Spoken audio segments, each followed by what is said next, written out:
Welcome, ladies, to She Who Rises Up podcast, a space where two women devoted to love, beauty, the great mystery of life, share their insights, raw truths, lived wisdom, and invented stories. and that is what we're going to be covering today, because it's on purpose, the invented stories. Anyways, this is a place where we hope you could come and have some fun and learn and and and and that's it. Gemma, welcome. That's it. No time, no see. Thank you. I'm here just trying not to laugh. It's been a huge realization today, and we decided to record this episode a week before it's due to come out. Normally we record it on the same day that comes out, but we met online just to discuss something, and a huge realization came out, and we had to record it. And I don't know. Shall And we shall had I to record it. continue? Shall I continue? We had to record it. So the whole story is that I sent an email out, and very important email to me, and I got a response, and I had a moment of, oh my God, it's like, wow, it's like, the response is so important that I told Gemma, I was like, shall we open it together? I said, yes, please, let's open this email together because it's so important to me. To the extent that I was having heart palpitations and I was super nervous, excited, nervous about what was there. And to my surprise, there was no email. There was no email because my mind invented the email. I didn't see. It's not a hallucination here, yeah. So let's not go the route of No, we're not on hallucination. drugs or anything We're like not on that. drugs or anything, exactly. But because I saw a word in that email, I automatically created a story in my mind that had a huge effect on my body, to the extent that paralyzed me, and I needed to seek the support of Gemma to help me go through that moment together.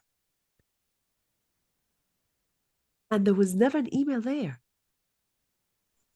And that is what is blowing my mind. How many fucking stories do we tell our minds? How many times have we done that? Creating a story out of literally a teeny tiny piece of information that was completely made up. And how then that affects the way I show up, how is affecting my body, how is affecting relationships, how is affecting my work. Gemma, what do you have to say? Well, just to put you on the background as well, I was having a few realizations the last few days of things that come into your life, and this morning I woke up with a huge smile on my face after a conversation I had with ChatGPT last night, where I realized that everything is invented.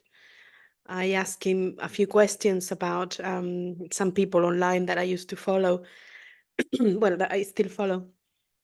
And I asked him, I wanted to crack the code of this ChatGPT.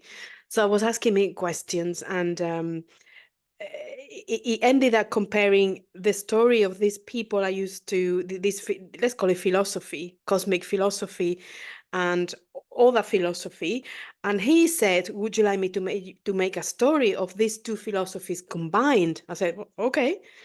And he came with a huge new concept that if I wanted to, I could get it out into the world and create a new religion or a new era of spirituality or God knows what. But that's not important. The important thing is that I realized that everything is invented, that at the click of a or a finger, you can invent something. And that means that everything is created that way. We are here to create. There's no other thing that we have to do. And when Lara told me that she couldn't open the email, when I read the email in the morning, I said, well, let's do it together. And then the story was the perfect example of what I was experiencing. I had a smile that I still have from ear to ear, because when you realize that, you realize that life is really a game. Things that I've heard before, but really today I truly see it. And then I was looking at the screen, looking for the email, and I thought, what this seems to be like an advert or something. Is there's no context on this email, and then we realized that the email wasn't even there. So that's how we live the life in brackets. We see a thought that is not even ours. It's just a thought that comes. We pick it up, make it ours, believe it, and create a story around that thought. And like Lara was explaining, it affects our lives, it affects our biology. It comes with other thoughts that you start believing about yourself that are not true. And then you start living a life that is not real because one thought that came and you made it yours. I interviewed a lady this week for my other podcast in Spanish, Ella Cósmica, and she was telling me a story of the first time that she realized she was alone in the world. Because a theory, which is another story invented by the humans, is that the child, when it's born, doesn't know about separation. It's one with the mother until the time comes that he or she experiences what it is to be separated, and then the individualization comes and he realizes he's alone in the world, and then that's when we become creating the ego self. So this woman, she was a child and she fell asleep on the bed, and the mom, because she was asleep, she went to the garden with the other child, her brother, just to be in the garden. Then she wakes up, this little girl, and when she doesn't see the mother there, she goes into panic. Mom, mom, mom. Oh, what's the matter? What's the matter? I was in the garden with your brother. That's it. Her life changed from that moment. From that moment, she became the one that is abandoned, the one that is second best, because her brother is the favorite because he goes to the garden with the mother, and my mother is cruel because she abandons me. So she created a huge story based on that fact, and her life was marked by this. She was the one that was always second best. She was the one who was abandoned by the partners, by the friends, and her life was ruled by that little incident in her life, which it wasn't even real, that email today. She interpreted the situation like she wanted, limiting the whole realm of possibilities to just one, and she picked that one and lived her life according to that. And when she realized, she said, oh my God, I've crucified my mother my life, thinking that she was cruel. And I didn't even see her. I saw what I wanted to see, that she was preferring my brother over me. But that little incident.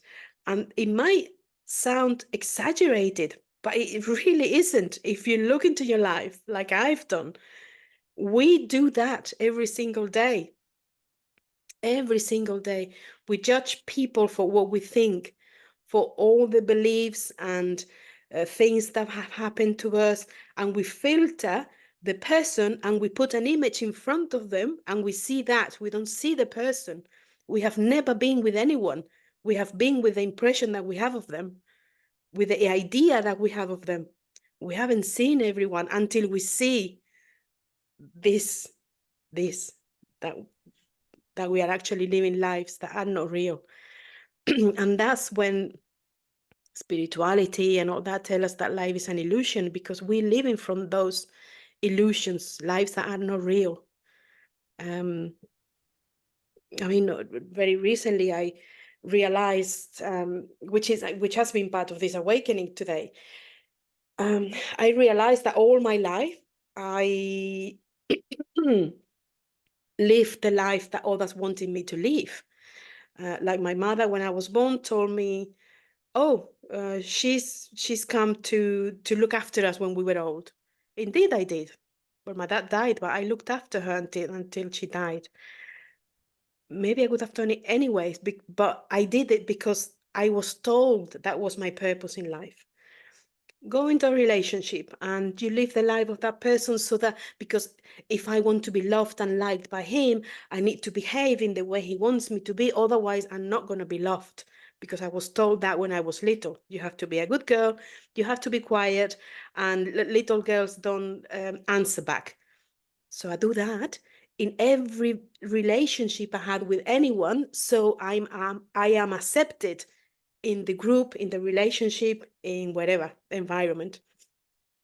And I've lived my life up to a few weeks ago when I realized that living by those rules that I made up when I was little in order to um, adjust myself to an environment that is telling me how to be instead of being myself.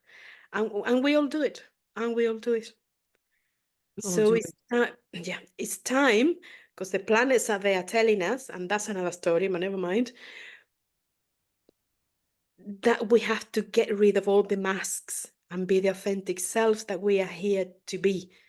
Whatever you are, it doesn't matter if people don't like you, it doesn't matter if whoever doesn't like you because you do certain things. We have to be free and really do what we want to do. We're here to create whatever, a new religion, a new book, a new child, anything is possible, anything is valid. We can't allow anyone else to tell us who to be or what to do. It's our real right to be the authentic self that we're here to be, and that's it. And actually, we are artists and we are storytellers. We are storytellers. We are That's storytellers. I what we mean, are. this is the truth. And we have now a new framework. Write this Yes. down. This is very important because these two very wise women came up with that. So it must come from, truth, right? And this, from now on, when someone is going through an activated situation, we could call it activated situation, the other one is going to say, come on, tell me a story. Mm. So imagine this. It's like, oh my God, Gemma, you won't believe what happened. And Gemma is going to tell me, okay, tell me a story. Mm. With the hope and aim that automatically will be a mirror to say, do you realize that most probably a lot of what you're about to share with me are made up stories? Mm. When I remember the first time I sat with a particular plant called San Pedro Wachuma, the cactus, that has been so deeply profound that I don't know if I'll ever have an experience of such magnitude. Um, I hope I can, but if not, it gave me enough information, which I would like to share a couple of those things with you. And I remember going to alter my consciousness, and one of the questions I asked the plant, or this conscious, or myself, one of the questions that I asked myself in an altered space of consciousness, hoping to get the truth or made a decision that I was not able to do without being in a space like that. And that was, so what shall I do? Shall I move to Spain or shall I stay in London? And the plant told me it doesn't matter. I'm like, what? Aren't you supposed to give me here some like definitive answers? I'm like, okay, so shall I what other question? Another question was like, shall I sell my flat and shall I keep it? And the answer was, it doesn't matter. I'm like, what? And this is when I realized that it doesn't matter is actually a huge, profound philosophy. Mm-hmm. It doesn't matter. Do you want to go right? Go right. Do you want to go left? Go left. Is it is that's why I also understood that the concept of purpose, this is my reality right now, right? If you resonate with it, take it. If not, of course, don't take it. This is when I realized that it is joy what drives our lives as well. So that's why in Spanish we came up with this concept called pipeísmo, pasárselo pipa, having so much fucking fun, you know. Yes, that's And it. you know, it's that joyous aspect of life, because it doesn't matter. It doesn't matter. Oh, shall I move jobs? It doesn't matter. If you want to move, move. If you don't want to move, don't move. Mm, Oh wow. Oh wow. mm, Oh wow. So it doesn't matter. I'm creating stories constantly in my mind, and joy becomes a compass, and the joy of your inner child is the joy of the inner child that becomes a medicine as we have moments of forgetfulness, mm. or when we are too. This is when the other day, you know, we were talking, and then when you, Gemma, when you interviewed me for your podcast in Spanish, and and oh, I lost my chain of thoughts. Doesn't It matter. It will doesn't come. matter. It doesn't matter. Hey, we integrated it. It will come. What I wanted to add is that even when you are confronted yourself with a question like, shall I move to London, or shall I stay in London, shall I move to Madrid, you already know the answer to that, but you create a question because you want someone else to rescue you from that dichotomy. So if I stay in London, my family is gonna think this or that, or my friends will, or this would happen. I need someone to reassure me. And if I move to Madrid, this can happen. But you really know the answer to it, but you create a story out of it for whatever reason. Your mind knows all the conditioning, programming, and tools that we have to punish ourselves. So, and yeah, we do that. I don't know what to do with my life. Yes, you do. I don't want to do anything. Maybe right now, that's what you want to do with your life. That's okay. Who says doing nothing is bad? Many people tell you, many self-help books tell you, you have to be in action, you have to have a purpose in life. Fuck all that. It's all made up stories. Everything, every little book is a made up story. Made up No story. good, no bad. If they help you, fine. But as long as we know it's entertainment, It's it's entertainment. entertainment. Yeah, that is very, very, very true, because I remember from this particular medicine ceremony, um with this whole doesn't matter philosophy that for me was deeply, deeply profound. When I was coming back to my body, and I remember, and this could be triggering to some, right? So again, take it or leave it. It doesn't matter. And I remember there were people around the fire, and people giving blessings to the fire. And as I was coming back, I'm like, what are we doing? What kind of what are we doing with the fire? You know, do we want to make it sacred? Okay, go ahead and do it, right? It doesn't matter. It doesn't matter. So, but it matters because it makes our life easier. But let's not get attached to. I'm talking about fire, but it could be any other concepts that we attach in ourselves to. Yeah, yeah. Like, let's not get so attached that we forget that this is all a game, and these are tools to help us navigate this game as best. Mm, I remember in fact, when I came home, I wanted to get rid of all the books that I had. I said, mm, because yeah.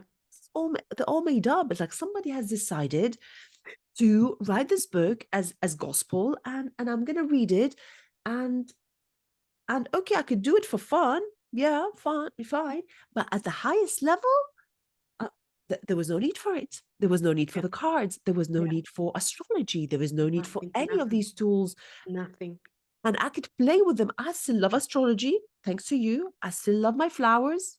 I still love my diets. I still Mm, love the mm, plants. I still love the cards. I still love esoteric woo-woo shit, mm, knowing that they're all part of the game.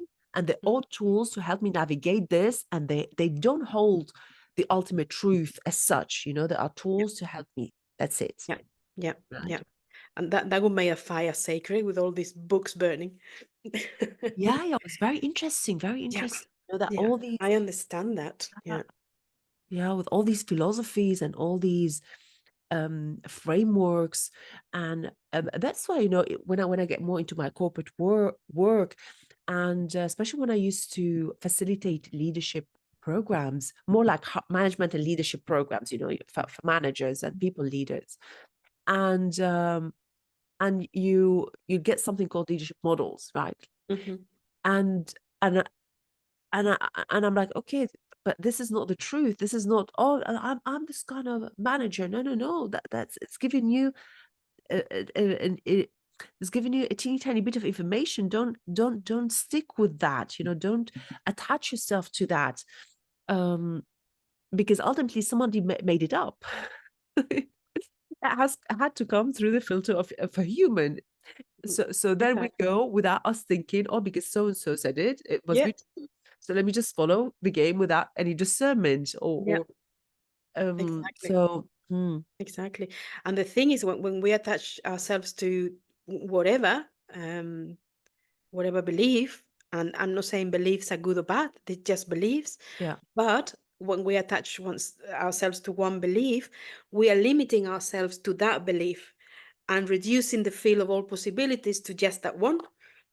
uh, So instead of attaching to one belief, um, maybe we could just say, okay, yeah, that belief is good, but I'm still open to the whole field of possibilities. And then a better belief might come or not. But let's remain open. Instead yeah, of naming things for what we think they are, let's see the thing for what it is, or let's not name it. yeah. Oh, I can see a butterfly, and the butterflies are beautiful and we have a concept of butterfly, and we reduce the butterfly to what I think the butterfly is, when the butterfly could be something else that I haven't experienced. Let's open the field of possibilities, and maybe a huge realization will come of what the meaning of butterfly is. God knows, just to put an example. Absolutely. And one thing that I wanted to share as well that came right now is that, because I believe in the opposites are constantly there, right? I mean, Yeah, and we could see that with earth, right? Water is nourishing, is hydration, is life, but also is destruction, right? If, yeah, if we look yeah. at tsunamis, for example, and so are as the land provide us food, but also earthquakes, right? And of course, with naming things, it can be liberating, but also can be enslaving. Hmm. So it can be both, right? And liberating and enslaving. So to be realizing of both sides of the coin is very important, Yeah. right? But ultimately, we wanted to really to share this with you, sisters, and maybe gents as well, if you're listening to this podcast, is it's to realize that we tell ourselves stories. And actually, I'm still in shock on how I had to react in such an exaggerated way Hmm. for an email that normally it is not. Imagine if I have to Gemma, can you help me open this email out? This is obviously not right. So we don't do that. But it was very interesting that with this particular situation, I needed to seek support for something that didn't even existed. Yeah. I mean, it's so it is comic, right? It is comic. It's hilarious. It's hilarious. It's Because comical. really, that's why I think it's such a good example. I'm so grateful this happened to you. I'm so grateful. Oh, because it opens up Jesus to this huge realization that this is actually is a very exaggerated example, because the email didn't even exist. If it had existed, okay, it would have been an overreaction or whatever. But the email didn't fucking exist. But if we really look into reality, that's how reality is. The ego that is actually living our lives for us doesn't even exist. It doesn't have a substance, it doesn't have an entity. It's a huge compilation of beliefs and ideas that we've put in a bowl, and we call it ego, and we allowed it to shadow our own essence and live through it. It's like a lens we put in life, and we see life through it. But it doesn't exist if you take the lens out, like the filters. We were playing with the filters just before. Yeah. It, it doesn't exist. It's a compilation of pixels in one screen. But if now that I'm looking at Lara on my screen, put certain filters, I could imagine, oh, it must be really sunny in London because look at that. And maybe it's raining, but I interpret it for what I'm seeing, and it's just a freaking flipping filter. So that's how we experience reality, through those filters. Let's take the flipping filters out and let live life as it is, as it comes through us. It brings us joy, a joyful whatever. Let's experience it. That suddenly the volcano erupts and we're in the middle of it. Well, let's experience it. It doesn't matter. It doesn't It matter. doesn't matter. It doesn't matter. I mean, so Gemma, what story do you want to tell me now? Right now, I don't have anything else to say about, but keep talking about this. So It's let's let's crazy. let's I want to integrate this question, and It's and I would love crazy. you for you to ask me that question whenever I'm too much in my mind, or I'm lost in my own self, right? I want you please to, as my comadre, please ask me the question, Lara, what Yeah. story do you want to tell me? Yeah. Please ask me the same question. And also ask me the question, is this going to bring you joy? Is this If going the to bring answer is yes, I will do it. If the answer is no, I will yeah, not do it, no matter what the consequences are. That's yeah, another thing. Because this morning I woke up and I thought, do I want to go to do CrossFit today? No. And I could have gone into a huge amount of stories because I'm tired, because I got up, I went to bed late, because it's raining, because I don't care. The body says no, full stop. yeah, I don't get involved in it. It's a no. Oh, but you should be going because you didn't go last week, and today you should go because yesterday you ate a bar of chocolate. I don't care. I don't want to go. Full stop. And then people who are listening, that's another story, will say, oh, but she should have gone. She shouldn't have listened to that voice. That I know, but I don't care. It didn't bring me joy today to go and get up and go to the gym. Full stop. yeah. So please ask me that question. I Does it will, I bring you will, I will. joy? Yeah. Yes, then I will do it. No, then I will not do it. And here's another question for you to ask me. Does it matter? Does Because it? that will trigger Mm, my yeah, yeah, sacred plant ceremony. That will trigger it immediately. Doesn't matter. I'm not, yeah. oh, so hopefully that will help me come out. Anyways, shall we wrap up? Let's wrap up. Yeah, Let's because I wrap could up because continue we all can day continue with bringing stories. examples. I'm bringing up stories to tell you the same thing. Well, we hope that you found this interesting. It Yeah. was done in a And if very not, it doesn't matter. It doesn't matter. Exactly. It doesn't matter. It doesn't matter. It doesn't matter. Anyways, reach out to us if you want to, and if not, it doesn't matter either. So take care of yourselves, my loves, and see you in the next episode of the podcast. Bye bye for Yes, now. please do. Enjoy life. Lots of love.